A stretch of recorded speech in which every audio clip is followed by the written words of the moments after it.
আছে কিসের মালা আছে? হ্যাঁ, রুদ্রাক্ষের মালা। দেখেছেন তুলসীর মালা কিন্তু নেই, তার মানে বৈষ্ণবের চিহ্ন মিলল না। আচ্ছা, কপালে আমরা যে তিলক সেবাটা করেছি, এইরকম তিলক সেবা আছে না? এই তিলক সেবা একটা নাম আছে, এটাকে বলা হয় অর্ধকুণ্ডক তিলক। কিন্তু ভোলানাথের কপালে কিরকম তিলক আছে? এরকম আছে না বাবা? এরকম আছে, এটাকে বলা হয় ত্রিকুণ্ডক তিলক। তাহলে ভোলানাথের কপালে এরকম তিলক আছে, ত্রিকুণ্ডক তিলক, মানে সেখানেও দেখুন বৈষ্ণবের চিহ্ন কিন্তু মেলেনি। আচ্ছা, মাথায় কি শিখা আছে? কি আছে গো মায়েরা? জটা আছে। এটা যদি না বলতে পারতেন, সামনের বার থেকে একদম জল দেওয়া বন্ধ। মাথায় জল দেওয়া হচ্ছে, মাথার খবর দেখে অনেকেই রাখে না বাবা। হ্যাঁ, তাহলে ভোলানাথের মাথায় আছে জটা, মানে সেখানেও বৈষ্ণবের চিহ্ন মিলল না। আচ্ছা, পরনে কি আছে? গেরুয়া বসন আছে নাকি? ওই এক মা বলে হ্যাঁ। কি আছে বাবা? বাঘের চাল, তাই বলি বাঘের ছাড় আছে, মানে সেখানেও বৈষ্ণবের চিহ্ন মিলল না। তাহলে তিনি বৈষ্ণব হলো কি করে? বলে শোনো, আমরা যারা সবাই তো আমরা আভরণে সেজেছি, আচরণে কতটা করেছি। আমার বাবা ভোলানাথ তিনি আভরণে নয়, তিনি হলেন আচরণে বৈষ্ণব। আচরণটা কেমন ছিল গো? বলে তার আচরণ হলো ত্রিনাদপি শুনেছেন তরণিব সহিষ্ণুরা আমারি নামানদেন কীর্তনিয়া সদা হরি। ত্রিনাদপি ভাব দরকার। আমরা যদি ত্রিনাদপি ভাব নিয়ে হরিবাসনে বসে ভালো করে নাম করতে পারি না, আমাদের সকল জ্বালা দূরীভূত হবে। আগে তার আগে একটা জিজ্ঞেস করে নিন, ও মায়েরা, সংসারিক আপনাদের জ্বালা আছে? হ্যাঁ কি না? এই কথাটাকে জোরে জোরে উত্তর দেয় না বাবা। কেন? সংসার আত্মীয় স্বজন আছে বলে না? যার জন্য ভাবছেন সেও তো জ্বালাই আছে। ঠিক করে বলেন, জ্বালাই আছে? হ্যাঁ কি না? আছে। যাকে ভয় পাচ্ছেন সেও যে কম জ্বালাই আছে ভাববেন না একবার। হ্যাঁ, তাহলে সমস্ত জ্বালা, তাহলে দেখো শুধু সাংসারিক জ্বালা ভেবো না, আমাদের তিন প্রকার জ্বালা আছে। আদি দৈবিক, আদি ভৌতিক, আধ্যাত্মিক। এই তিন প্রকার জ্বালা থেকে আমরা দূরীভূত হতে পারবো যদি একটা মালা পড়ি। আর এই মালাটা কোথাও পাওয়া যায় না বাবা, একমাত্র হরিবাসনে পাওয়া যায়। আপনি 1 লাখ টাকা দিন, আপনি সোনার চেন করবেন, ওতে আপনার জ্বালা বাড়বে। কারণ ডাকাত তো বাবা পিছনে করে থাকবে যে কখনো রাস্তায় বেরোবে একা একা অন্ধকারে। হ্যাঁ, তাতে জ্বালা বাড়লো। কিন্তু হরিনামের মালা করলে জ্বালা দূর হবে। সেটা প্রমাণ আপনারাই হরিবাসনে যখন হরিনাম শুনবেন দেখবেন আর কোনো জ্বালা নেই। কি হবে গো? দূরে যাবে ত্রিকাল জ্বালা তোমরা পারো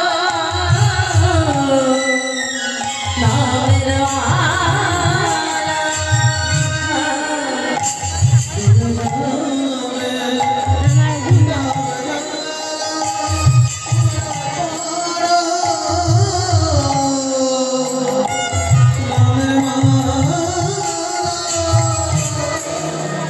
দূরে যাবে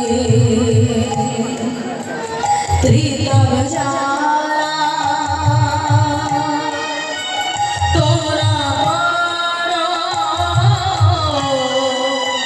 নামের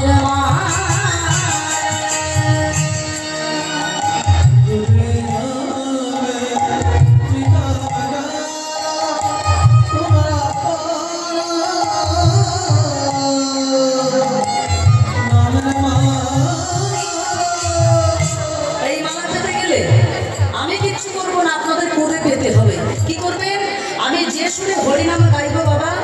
রাস শোনার আগে আমার মহাপ্রভুর এই মঞ্চে বসে আপনাদের গোবিন্দের কাছে পৌঁছানোর আগে একই সুরে জোরে জোরে আপনারা সবাই মিলে হাত তুলে গাইবেন বাবা। আমি কিন্তু গাইব না, এখানে যত ভক্ত আমার পরে আমার বাবা মায়েরা গাইবেন, তিনি বেশি আনন্দ পাবে বাবা আপনাদের মধ্যে হরিনাম শুনলে। তাহলে সবাই হাত তুলুন। এদিকে আমার মায়েরা,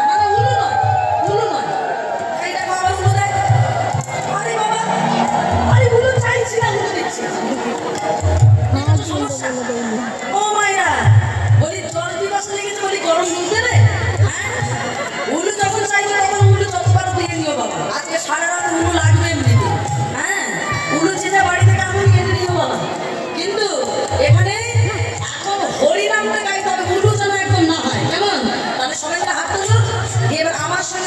শুনে যান কেমন হরে কৃষ্ণ কৃষ্ণ কৃষ্ণ হরে হরে হরে রাম রাম রাম হরে হরে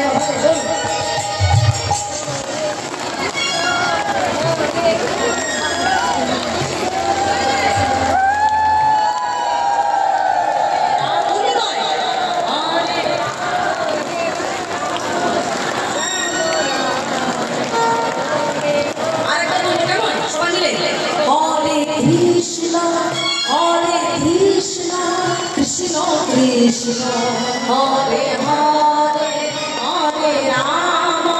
হরে রাম রাম রাম হরে হরে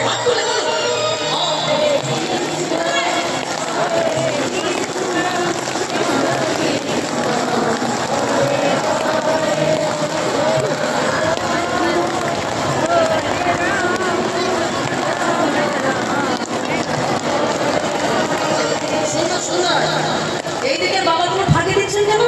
মানে ভাবছেন কি বিপদে পড়ে হবে না ভাবছেন নাকি? হ্যাঁ, আপনাদের এগ্রিমেন্ট করা আছে নাকি? সবাই হাত তুলে হরে কৃষ্ণ কৃষ্ণ কৃষ্ণ হরে হরে হরে রাম রাম রাম হরে হরে বলে চলো চলে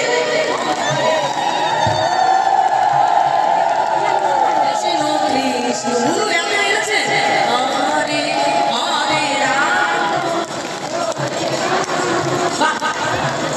সুন্দর সুন্দর হরে কৃষ্ণ কৃষ্ণ কৃষ্ণ হরে হরে হরে রাম রাম হরে হরে হরে হরে হরে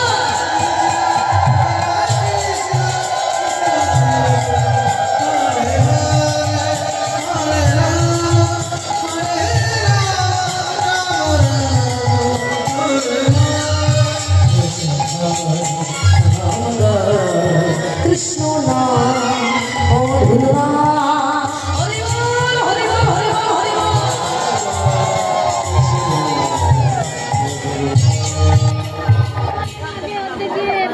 এইবার মায়েরা একটা সত্যি কথা বলবেন। এই যে আমার মায়েরা এত সুন্দর করে যে হরিনামটা গাইলেন, মায়েরা আমার বাবারও গেয়েছেন সুন্দর করে।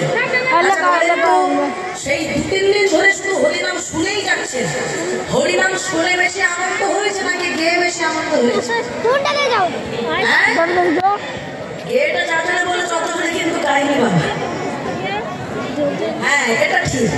হরিনাম আমাদের শুনেই বেশি আনন্দ যেমন হয়, হরিনামে গিয়ে তেমন তার থেকে দ্বিগুণ আনন্দ হয়। কেন? তার কারণ হলো হরিনাম করলে আমাদের প্রত্যেকটা মানুষের আত্মার বাবা স্নান হয়ে যায়। হ্যাঁ, তবে আমাদের এত আনন্দ লাগে। তাই দেখবেন বাবা, এই হরিবাসনে আজকে আমার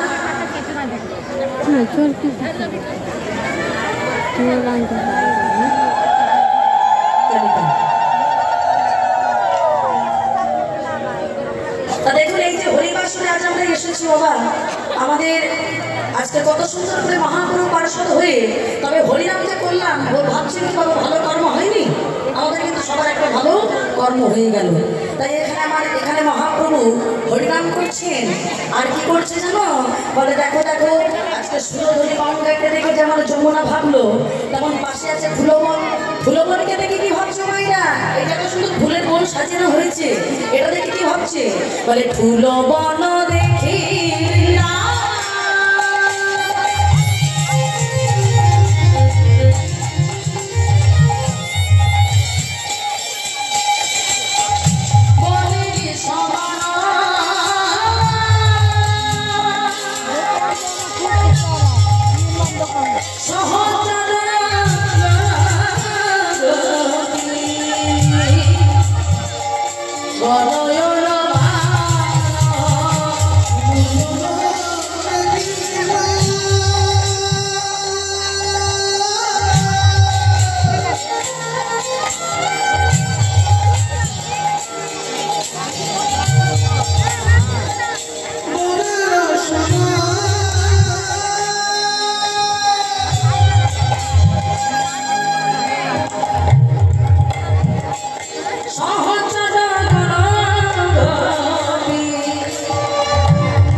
কথাটা কি বললো? এরাই গোপী, এরাই গোপী। বাবা গৌর হরির সাথে, তবে তার আগে বলি আমার বাবারা এখানে বসে আছেন, মায়েরা হয়তো অনেক বেশি আছেন। তা ভাববেন না একবারও যে মায়েরা শুধুমাত্র এখানে গোপী আর বাবারা এখানে পুরুষ। মোটো এখানে কেউ কিন্তু পুরুষ নেই। কারণ গোবিন্দ বলল আমার মহারাষ্ট্রে আস্বাদন করতে পারবে সেই যে একমাত্র গোপী ভাব মনে আনতে পারবে। আর গোপী ভাব যতক্ষণ না আসবে সে আমার রাসলীলা পুরুষ দেহ নিয়ে দেখা সম্ভব নয়। এখানে বলেন আপনারা সবাই গোপী, কিন্তু মহাপ্রভুর সঙ্গে যারা রাসলীলা করছিলেন বাবা যেসব পার্শ্বদগণ, আচ্ছা বলেন তো ওখানে কি কেউ গোপী ছিল? সবাই তো পুরুষ। হ্যাঁ সবাই পুরুষ, কিন্তু মহাপ্রভু বলল এখানে আজকে আমার কাছে সবাই গোপী। কেন? তার কারণে চোখ দেখলেই বোঝা যায় যে প্রকৃত ভক্ত হবে তার চোখ বলে দেবে সে গোপী কিনা সে ভক্ত কিনা। যারা গুরুদত্ত মহামন্ত্র নাম নিরজনে বসে ভজনা করে, শুধু বসে ভজনা করে না, বসে বসে বলে হাগর তোমার হলাম বলে, এখানে হলো তারাই গোপী। হ্যাঁ এখানে তারাই গোপী গো। তবে শোনো শোনো, এখানে যে আমার মায়েরা যে গোপী বসে আছেন, বাবারাও গোপী বসে আছেন, তবে শুধুমাত্র গোপী থাকলে কি আর রাস গান হবে? তাহলে এখানে শ্রীখোল করতাল বাজতে হবে। তবে কোন খোল করতাল বলে? শুধু মাটির মৃদঙ্গ খোল বাজবে না, আরো কি বাজবে জানো? খোল করতালে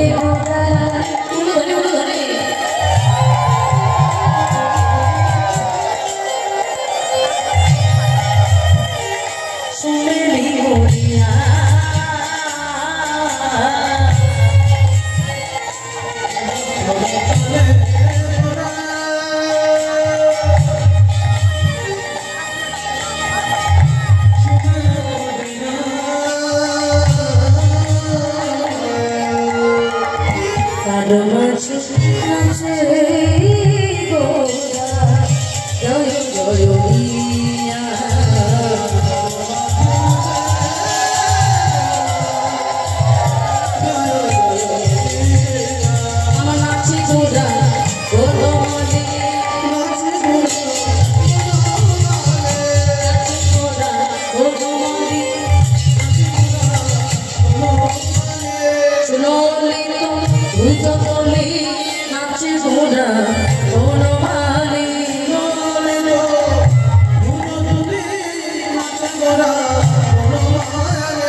তার মাঝখানে বলে বসলেন যে শুধুমাত্র মাটির মৃদঙ্গ খোল বাজবে না, এই দেহ খোলটাও বাজতে হবে। ও মায়েরা এগুলো হলো আমাদের একটা দেহ খোল। দেহ খোল বাজলে কি হয় বলে? দেখো যতক্ষণ না পর্যন্ত মানুষের এই দেহ খোলটা না বাজবে ততক্ষণ এই যে কীর্তনে আসা যাওয়াটা সব সার হয়ে যাবে না। হ্যাঁ আপনি সারাদিন কীর্তন শুনলেন, কিন্তু ভগবান যদি এই মন্দিরটা না বসলো তাহলে আসা যাওয়াটা ছাড়া হলো নাকি? আমরা ভাবছি ওই মন্দিরে ভগবান আছে, ওটা শুধু সাজিয়ে রেখেছেন বাবা, তার মূর্তি শুধু দেখা যাচ্ছে, কিন্তু তাকে খুঁজে পেতে গেলে আমাদের এইটা দরকার। আর এই মন্দিরে প্রমাণ করেছিল যে ভগবান যে এই মন্দিরে থাকে, সচক্ষে প্রমাণ করেছিল কোনো মানুষ নয় বাবা, একটা বনের পশু। মনে করে দেখুন, এইখানে যুগল রাম সীতার মূর্তি বাবা দেহ খোল বাজিয়ে দেখিয়ে দিয়েছিল। কে বাবা?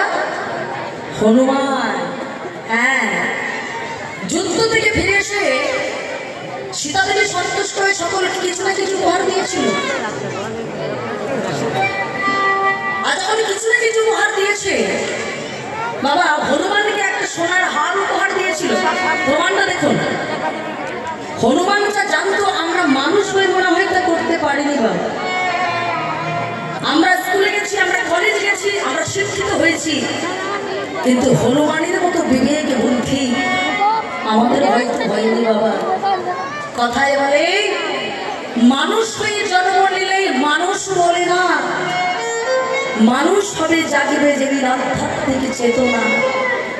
শুধু দেখতে মানুষের মতো হলে হবে না বাবা, আধ্যাত্মিক চেতনা যদি না থাকে তাহলে সে কোনোদিনই গৌর গোবিন্দের কৃপা পাবে না বাবা।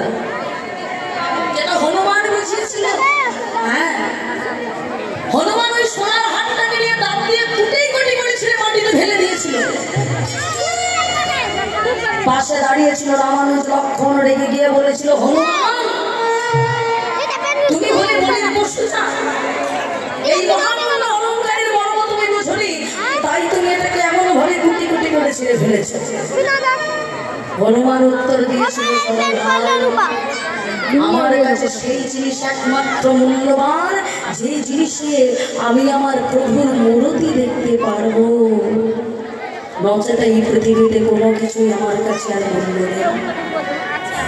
শুনতে শুনতে লক্ষণ উত্তর দিয়েছিল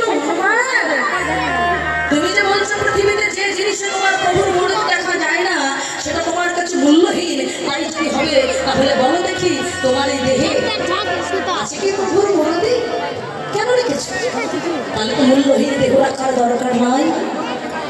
হনুমান কেঁদে কেঁদে বলেছিল ওহে লক্ষণ ভাই, যে দেহে আমার প্রভুর মূর্তি দেখা যায় না তেমন মূল্যহীন দেহ আমি আর এই পৃথিবীতে রাখি না। আর এই দেহে যদি আমার প্রভু না থাকবে তবে বলো বলো এই দেহ কেমন করে চলছে। এই বলে দুইটি হস্ত দিয়ে আর বক্ষটা যেই না বিচরণ করে দেখিয়েছে, বলে দেখো দেখো যুগ